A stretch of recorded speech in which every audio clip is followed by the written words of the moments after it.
রথযাত্রার দিন কাছে, তাই রানী রাজাকে বললে, চলো রথ দেখতে যাই। রাজা বললে, আচ্ছা। ঘোড়াশাল থেকে ঘোড়া বেরোলো, হাতিশাল থেকে হাতি, ময়ূরপঙ্খী যায় সারে সারে, আর বল্লম হাতে সারে সারে সিপাই সান্ত্রী দাস দাসী দলে দলে পিছে পিছে চলল। কেবল বাকি রইল একজন, রাজবাড়ির ঝাঁটার কাঠি কুড়িয়ে আনা তার কাজ। সর্দার এসে দয়া করে তাকে বললে, ওরে তুই যাবি তো আয়। সে হাত জোর করে বললে, আমার যাওয়া ঘটবে না। রাজার কানে কথা উঠল, সবাই সঙ্গে যায়, কেবল সেই দুঃখীটা যায় না। রাজা দয়া করে মন্ত্রীকে বললে, ওকেও ডেকে নিও। রাস্তার ধারেই তার বাড়ি।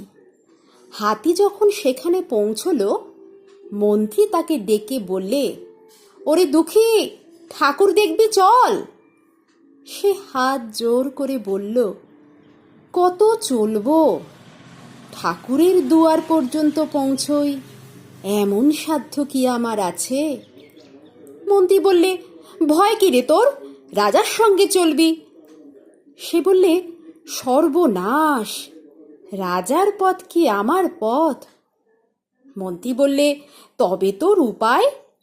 তোর ভাগ্যে কি রথযাত্রা দেখা ঘটবে না? সে বললে, ঘটবে বই কি, ঠাকুর তো রথে করেই আমার দুয়ারে আসেন। মন্ত্রী হেসে উঠল, বললে, তোর দুয়ারে রথের চিহ্ন কই? দুঃখী বললে, তার রথের চিহ্ন পড়ে না। মন্ত্রী বললে, কেন বলতো? দুঃখী বললে, তিনি যে আসেন পুষ্পক রথে। মন্ত্রী বললে, কই রে সেই রথ?